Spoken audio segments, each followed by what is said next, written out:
Inkonzo yonke yokukholwa komuntu idlula enkonzweni yokuhlukana nesono. Amen. That is our foundation.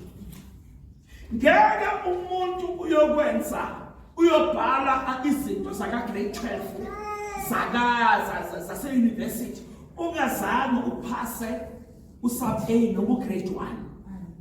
Ayingathi basizwa lento. Amen. Umuntu kuzaqhubeka esikolweni uqala ka grade 1 apase ayiqede i-level yase primary.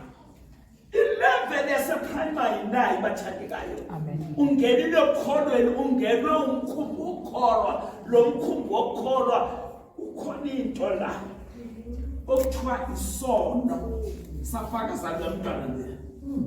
Abanye abantu ukukholwa abakuzwisisi kahle. Amen. Ngenxa yokuthi ukukholwa kukwahlukanisa nento oyithandayo. Amen.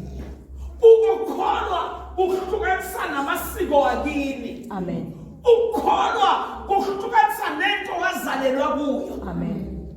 Ukukholwa kuhlukanisa nawe uqobo. Ukuthi lento le ayihambelani nokukholwa le. Ikhuluma nawe ukuthi lento le ayihambelani nokukholwa. Le nkonzo le bathandekayo. Abantu abaningi bafeyila kuyo. Uyangena ekukholweni kodwa ukukholwa kwakhe kungacaci. Amen. Abalekele iminikelo, abalekele imithandazo nakuthandazwa, abalekele ukuzila ukudla, abalekele kushamazanwa angabingeleli uma inkonzo iphuma. Hello. Amen. Abe umuntu obalekayo kwasakhe.